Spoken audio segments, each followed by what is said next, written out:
हमारा हरियाणा। नमस्कार, स्वागत है आपका। आप देख रहे हैं हमारा हरियाणा में, आपके साथ सतेश नैन मोर। आज मुख्यमंत्री नायब सिंह सैनी रोहतक दौरे पर रहेंगे। कुछ देर बाद ही रोहतक पहुंचेंगे मुख्यमंत्री नायब सिंह सैनी। बीजेपी कार्यालय मंगल कमल में मीडिया से रूबरू होंगे, मीडिया से बातचीत करेंगे। प्रदेश के कई अहम मुद्दों को लेकर मुख्यमंत्री नायब सिंह सैनी की प्रेस कॉन्फ्रेंस होगी। बड़ी खबर आपको बता रहे हैं कि आज प्रदेश के मुखिया नायब सिंह सैनी रोहतक पहुंचने वाले हैं। कुछ देर बाद उनका रोहतक पहुंचने का कार्यक्रम बताया गया है और यहां पर वो मीडिया से भी रूबरू होंगे। कई अहम मुद्दों पर मीडिया से बातचीत करते नजर आएंगे मुख्यमंत्री नायब सिंह सैनी। बड़ी खबर आपको बता रहे हैं कि आज मुख्यमंत्री नायब सिंह सैनी का रोहतक का दौरा है। कुछ देर बाद मुख्यमंत्री रोहतक पहुंचेंगे पार्टी कार्यालय में और यहीं पर प्रेस कॉन्फ्रेंस मुख्यमंत्री की होगी, जो कई अहम मुद्दों पर अपनी बात रखने के लिए की जाएगी। कई बड़े मुद्दे जिन पर खुद मुख्यमंत्री अपनी सरकार का पक्ष रखते हुए नजर आएंगे। आज रोहतक दौरे पर है सीएम नायब सिंह सैनी। मंगल कमल जो बीजेपी का कार्यालय है, वहां पर मीडिया से रूबरू होंगे। मेरे सहयोगी मोहित रोहतक से और जानकारी के साथ जुड़े हैं। मोहित, मुख्यमंत्री नायब सिंह सैनी का रोहतक का दौरा है, क्या जानकारी मिल पाई है? और आज प्रेस कॉन्फ्रेंस भी करेंगे, मीडिया से भी रूबरू होंगे, किन मुद्दों पर बातचीत रखी जा सकती है? देखिए, आज नायब सिंह सैनी का रोहतक का दौरा है और वो आज अपने प्रदेश कार्यालय में प्रेस वार्ता करेंगे, जिससे रोहतक की जो समस्या है और सापला नगर निगम चेयरमैन को लेकर वो आज कार्यकर्ताओं से मीटिंग करेंगे और जिस तरह से महिला बिल को लेकर वो महिलाओं को भी संबोधित करेंगे। तो कुछ देर बाद रोहतक पहुंचेंगे, यहाँ पर चुनावों को लेकर भी अपनी पार्टी कार्यकर्ताओं से मंथन करेंगे मुख्यमंत्री। साथ में जो दूसरे अहम मुद्दे हैं, खासकर स्थानीय मुद्दे रोहतक के, उन पर भी बातचीत करते हुए नजर आएंगे। प्रधानमंत्री नरेंद्र मोदी ने राष्ट्र के नाम अपना संबोधन दिया। सीएम नायब सिंह सैनी ने भी ये पीएम का संबोधन सुना। पंचकुला के पंचकमल प्रदेश कार्यालय में मुख्यमंत्री पहुंचे थे। देश के नाम संबोधन सुनने के लिए विशेष तौर पर मुख्यमंत्री यहां पहुंचे। कार्यक्रम में उनकी धर्मपत्नी सुमन सैनी भी मौजूद रही। इसके अलावा पार्टी के जो तमाम पदाधिकारी हैं, वो भी इस कार्यक्रम में प्रधानमंत्री नरेंद्र मोदी का देश के नाम संबोधन सुनने पहुंचे।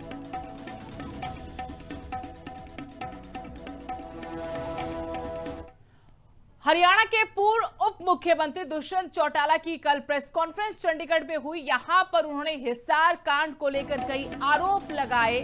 सीआईए इंचार्ज पवन कुमार के खिलाफ हमने शिकायत दी है। एसपी के सिक्योरिटी इंचार्ज अमरजीत पर भी गंभीर आरोप लगाए गए।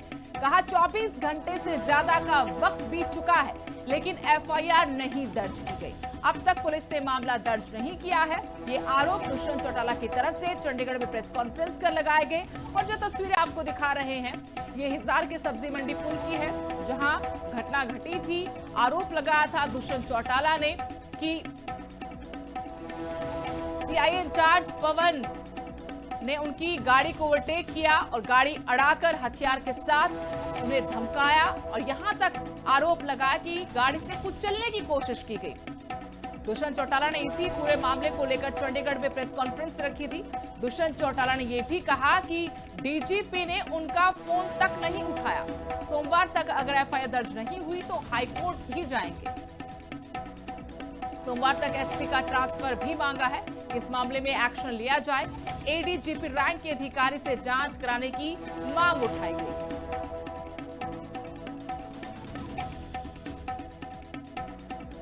20 मिनट जब हमने उनसे आग्रह किया कि हमारे साथियों की तरह हमें भी अरेस्ट किया जाए, तो जब बिल्कुल उनकी तरफ से इनकार हो जाता है, तो हमने ये फैसला लिया आईजी या एसपी ऑफिस में जाकर हम वहां अपनी बात को रखेंगे भी, और अगर अरेस्ट किया जाएगा तो वहां से अरेस्ट हो जाएगा।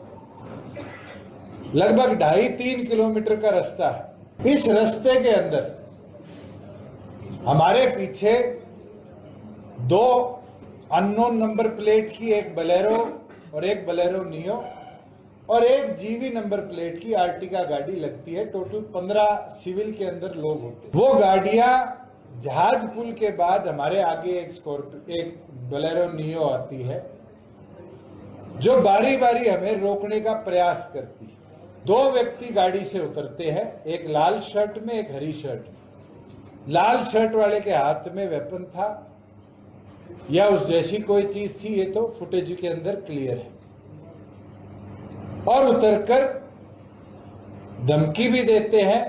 जब मैं गाड़ी से उतरकर उस गाड़ी के पास आता हूं तो वो गाड़ी से लेकर स्पीड से फरार हो जाते हैं। मेरे द्वारा भी और मेरे साथ जो ड्यूटी पे स्टाफ था उन द्वारा भी एसपी को लिखित शिकायत दे दी गई। पिछले 24 घंटे में 2 बजे की कल की घटना है, 3 बज चुके, अब तक कोई भी एफआईआर इस विषय पर नहीं दर्ज करी गई। जब पुलिस वाले गुंडे बन गए तो किससे मुलाकात करके न्याय मांगूंगा? डीजीपी फोन नहीं उठा रहे। मैं तो उम्मीद करता था वो थार वाला गुंडा बोलने वाले डीजीपी थे, उनके बाद ये आए, उनकी पुलिस उसी महिंद्रा की थार की बजाय बोलेरो में मेरे आगे गुंडागर्दी कर रही है। मेरे को तो न्याय दिलाओ। मैं तो आपके माध्यम से डीजीपी साहब से कह देता हूं, आप खुद इस फाइल को अपने अंडर लेके इंक्वायरी कर लो। मैं आऊंगा, मैं खुद बयान दूंगा, एक एक वाक्य, एक एक वीडियो देके जाऊंगा इन गुंडों की। मगर हिम्मत होनी चाहिए उनके खिलाफ एक्शन लेने की। जब पुलिस 302 के मामले में जब इसने आदमी मार रखा है उसमें इसको बचाने का काम करिए, तो इस इंसिडेंट पे पुलिस क्यों पर्चा? केंद्रीय मंत्री और हरियाणा के पूर्व मुख्यमंत्री मनोहर लाल इस वक्त पंजाब के जालंधर में प्रेस कॉन्फ्रेंस कर, सीधे आपको ले चलते हैं उनकी प्रेस कॉन्फ्रेंस में। क्या चीजें आएंगी, उनकी शंकाएं सबको दूर करने के लिए गृह मंत्री जी ने कहा, क्योंकि उनका एक ही विषय था परिसीमन, यदि नई जो जनगणना होगी उसमें यदि आप कराएंगे तो हमारी सीटें कम हो जाएंगी।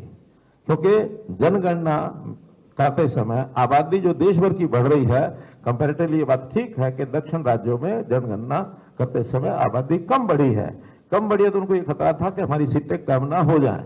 गृह मंत्री जी ने विश्वास दिलाया कि हम इसमें एक लाइन जोड़ देते हैं कि प्रोपोर्शनेटली हर प्रदेश को 50% सीटें बढ़ा देंगे। जो प्रोपोर्शन आज है वही प्रोपोर्शन इसके बाद रहेगा। 50% बढ़ेंगे तो सबकी बढ़ेंगी। तो शेयर जो है तमिलनाडु का जितना, दक्षिणी राज्यों का जितना आज है वो उतना शेयर उस समय भी रहेगा। उन्होंने काउंटिंग एक एक प्रदेश की कितनी सीटें आज हैं, कितनी बाद में हो जाएंगी, 50% का सामान्य फार्मूला सब पर लागू होगा। और यदि कहीं ऑड नंबर है तो उसमें भी 50% बढ़ाएंगे तो उसको पूरा करने के लिए आधी सीट और बढ़ जाएगी। और जितने यूटीज हैं जो हमारे केंद्र शासित प्रदेश हैं तो उनकी भी सीटें ऐसे अकॉर्डिंगली बढ़ाई जाएंगी। किसी को चिंता करने की जरूरत नहीं है। उसके बाद भी उस पर आए नहीं और आखिर में अड़ गए कि नहीं, आप जो है उसमें पास किया हुआ है कि जब भी जनसंख्या यानी सेंसस हो जाएगा, जब भी डिलिमिटेशन हो जाएगी उसके बाद कराएंगे। हम चाहते थे कि वो चीज 2029 तक होना संभव लगता नहीं है, क्योंकि पिछले 3 साल में जिस गति से चीजें, संवैधानिक संस्थाएं हैं वो सरकार के हाथ में नहीं है, वो किस गति से आगे बढ़ेंगी वो अपना तरीका है। गति उनकी इतनी नहीं है कि 2029 तक उसको पूरा करा सकें। तो संशोधन इतना ही था कि अगर कोई परिवर्तन होकर के नई जनगणना और नए प्रीसीमन हो जाएगा तो उससे कराएंगे, नहीं होगा तो वर्तमान में जो 2011 की जनगणना है उसके हिसाब से कराएंगे। लेकिन 2029 में ये चुनाव महिलाओं के हित में हो जाए, इतना ही कुल मिलाकर के उसका हेतु था। लेकिन कई तरह की घबराहट विपक्षी दलों में थी। उस घबराहट में बड़ी घबराहट तो उनकी ये है कि अगर डिलिमिटेशन की बेरा हो गया तो हमारी सीटें कहां चली जाएंगी। डिलिमिटेशन कराएंगे, उस समय बढ़ा के कराएंगे तो कम से कम हमारी सीटें बचेंगी। उन्होंने ये उस समय नहीं सोचा था कि जब लोकल बॉडीज में 33% कराया, क्योंकि उस समय तो उनकी सीटें नहीं जा रही थी।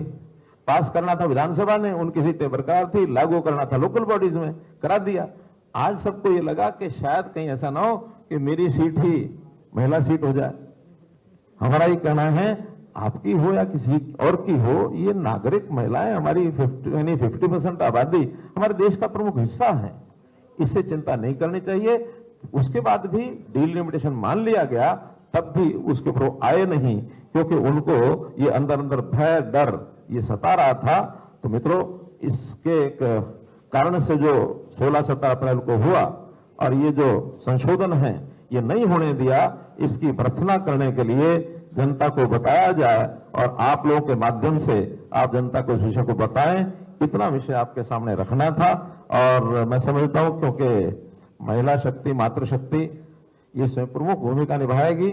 हमारे आप देखते हैं स्टेज पर भी मैसेज देने के लिए, आप लोगों को बताने के लिए हमारी मातृशक्ति ही, पंजाब की हमारी प्रमुख बहनें यहाँ बैठी हैं, इनका भी विषय यही है।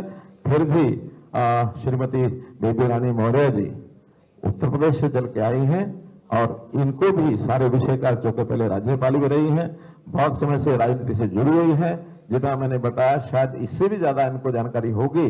तो मैं निवेदन करूंगा बेबी रानी मौर्य जी को कि आपको अपने श्रीमुख से आप भी कुछ बताएं, इसके बाद फिर हम प्रश्नोत्तर को लेंगे। धन्यवाद भाई साहब। महिला आरक्षण समेत जो 3 संशोधन बिल थे वो संसद में गिरने के बाद लगातार बीजेपी जनता के बीच जा रही है और मीडिया के माध्यम से लोगों को बताया जा रहा कि विपक्ष की वजह से रोड़ा अटकाया गया, महिला विरोधी है विपक्ष, ये बताने की कोशिश बीजेपी की तरफ से की जा रही। खबरों में आगे बढ़ेंगे, एक बार बात करेंगे फिर से हरियाणा की, जहां निकाय चुनाव को लेकर हलचलें तेज हो चुकी हैं। बीजेपी ने निकाय चुनावों को लेकर अपनी सक्रियता बढ़ा दी है। कैबिनेट मंत्री डॉक्टर अरविंद शर्मा ने जीत का दावा भी किया है। कहा कि नगर निगम, नगर परिषद और नगर समितियों पर फोकस है। हमारा कार्यकर्ता 24 घंटे तैयार है। हर जगह बीजेपी कार्यकर्ता लगे हुए, दिन रात बीजेपी देश प्रदेश के लिए काम भी कर रही है।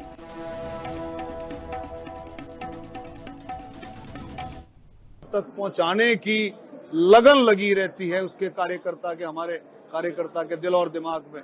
24 घंटे वो तैयार है, भारतीय जनता पार्टी तैयार है, नगर निगम के लिए भी, नगर परिषद के लिए भी, नगर पालिकाओं के लिए, हर जगह भारतीय जनता पार्टी चुनाव के लिए तैयार है। आप सबको पता है जिस तरह से दिन रात भारतीय जनता पार्टी काम कर रही है।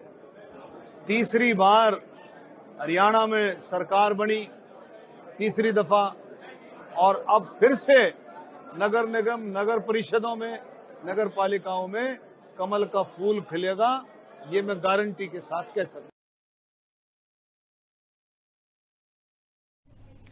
सिंगर एक्टर मासूम शर्मा ने सुपर एक्सक्लूसिवली न्यूज़ इंडिया से बातचीत की और इस दौरान उन्होंने क्या कुछ कहा वो हम आपको बता रहे कि शो में जिस तरीके से विवाद होता है एक के बाद एक, खासकर गाने को लेकर, इस पर मासूम शर्मा ने कहा कि शो में खटोला की डिमांड सबसे ज्यादा होती है और डिमांड पर ही मैं गाता हूं। आपको बता दें कि गाना बैन हो चुका है।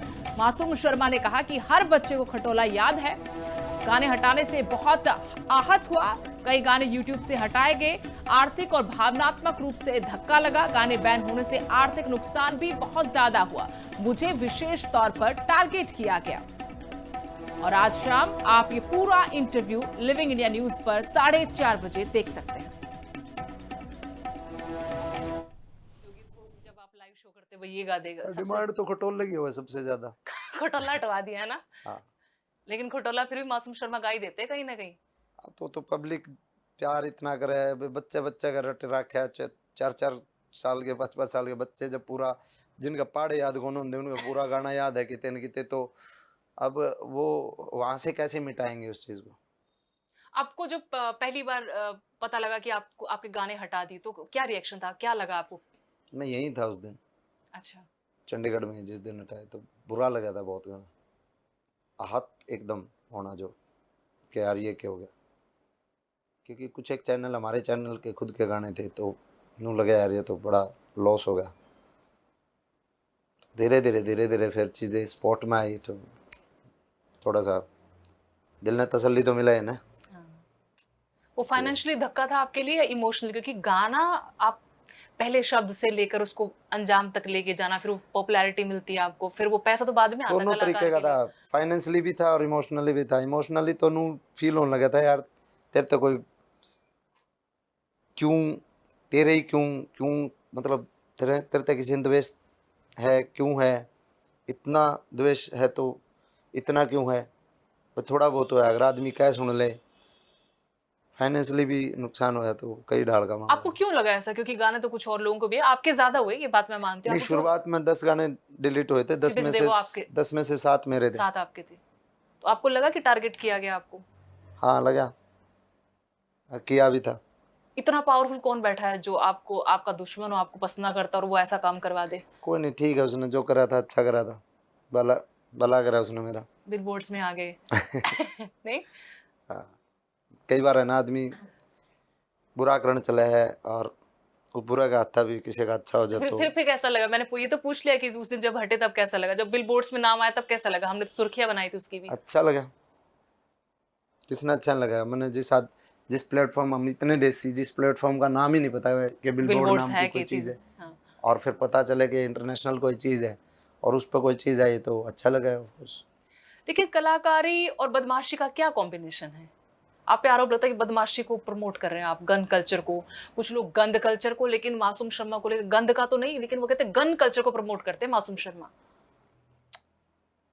चलो, मैंने इस बात पे शर्म नहीं आती कि भाई मैं गन कल्चर ने प्रमोट करूं, ठीक है, क्योंकि बहुत सारे लोग हैं जो गन कल्चर ने बहुत ही सतर गिर चुका है लोगों का, और मैं तो उनको देखने वाला का भी वो स्तर के भाई उस चीज ने इतना पीक पे क्यों करें, डांस करे हैं लोग बद्दा अभद्र जमा, और वो देखे हैं लोग उसने, अब एकले दिखानी है, कसूर थोड़ी देखनी है भी तो है।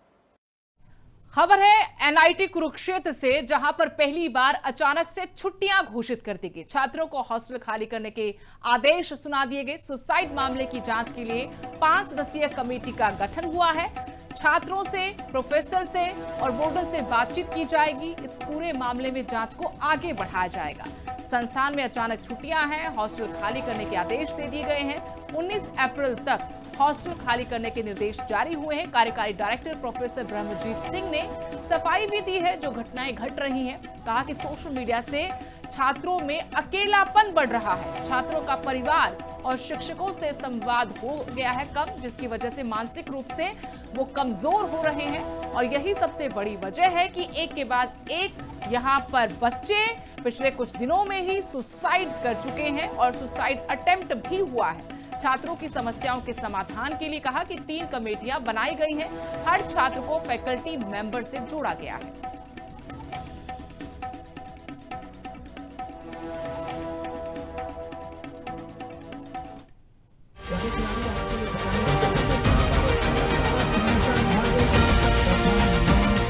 ट्रॉफी आपके हाथ में हो मान्य।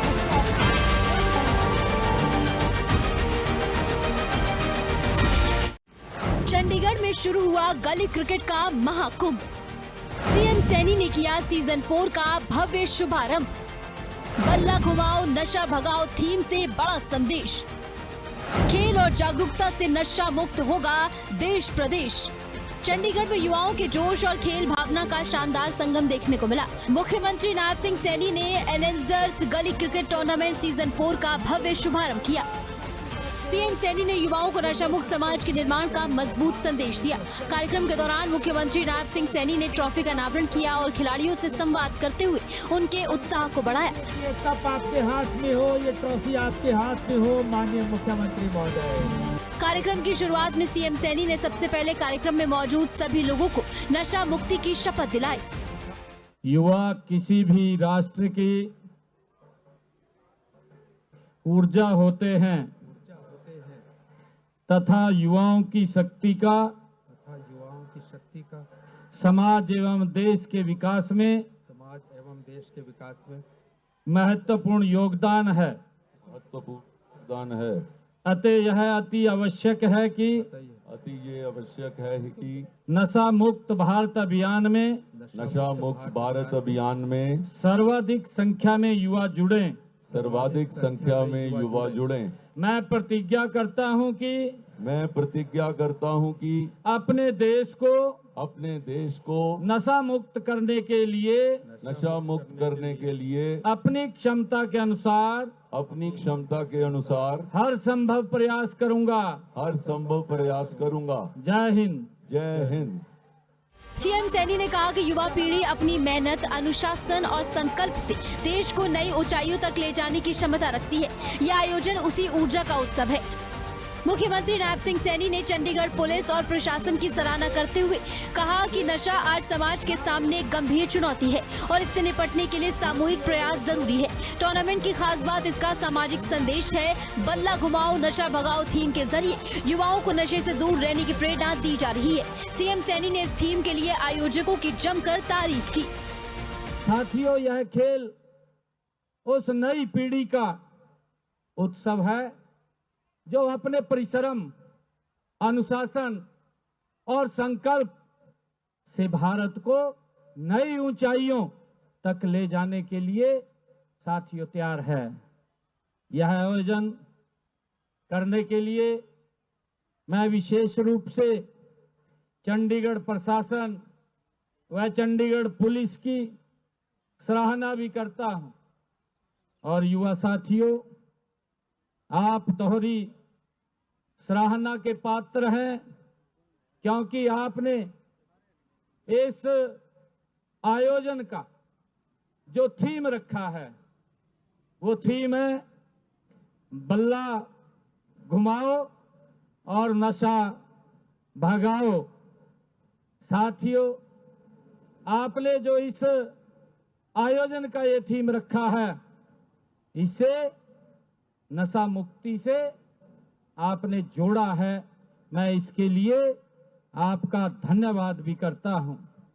गली क्रिकेट टूर्नामेंट में देश के अलग अलग राज्यों और केंद्र शासित प्रदेशों से 3400 से ज्यादा खिलाड़ी हिस्सा ले रहे हैं। यह आयोजन केवल खेल प्रतियोगिता नहीं बल्कि राष्ट्रीय स्तर पर युवाओं को जोड़ने वाला मंच बन गया है। मैदान में खिलाड़ियों का जोश और दर्शकों का उत्साह आयोजन को और खास बना रहा है। मुख्यमंत्री ने अपने संबोधन में कहा कि खेल केवल मेडल जीतने तक सीमित नहीं है बल्कि ये व्यक्तित्व निर्माण का सशक्त जरिया है। खेल युवाओं को अनुशासन, टीम वर्क और सकारात्मक सोच सिखाते हैं जो उन्हें जीवन में आगे बढ़ने के लिए प्रेरित करते हैं। साथियों, देश के यशस्वी प्रधानमंत्री आदरणीय नरेंद्र मोदी जी ने एक संकल्प विकसित भारत 2047 का लिया है। आप साथियों खिलाड़ी हैं, खिलाड़ी के साथ साथ इस देश के आप लोग भविष्य निर्माता भी हैं। साथियों, जब आप मैदान में उतरते हैं तो आप केवल एक मैच नहीं खेलते बल्कि आप अनुशासन, टीम वर्क, नेतृत्व और संघर्ष भावना को आप जीतते हैं। साथियों, ये गुण आपको जीवन के हर क्षेत्र में ये सफलता दिलाते हैं। सीएम सैनी ने प्रधानमंत्री नरेंद्र मोदी के उस विजन का जिक्र किया जिसमें 2036 के ओलंपिक तक भारत को खेल महाशक्ति बनाने का लक्ष्य रखा गया है। इस दिशा में राज्यों की भूमिका अहम है और हरियाणा लगातार खेल प्रतिभाओं को निखारने पर अग्रणी रहा है। सीएम सैनी के मुताबिक पिछले 11.5 सालों में हरियाणा सरकार ने खेलों पर बड़ा निवेश किया। आधुनिक खेल सुविधाओं के विकास पर 989 करोड़ रुपए खर्च किए गए। हरियाणा उत्कृष्ट खिलाड़ी सेवा नियम 2021 को लागू किया गया है। सीएम सैनी ने बताया कि सरकार शिक्षा, रोजगार और खेल के क्षेत्र में युवाओं को बेहतर अवसर देने के लिए लगातार प्रयास कर रही है। इस तरह के आयोजन न केवल प्रतिभाओं को मंच देते हैं बल्कि उन्हें सही दिशा में आगे बढ़ने के लिए प्रेरित भी करते हैं। हमारा हरियाणा के इस बुलेटिन में फिलहाल इतना ही। नमस्कार।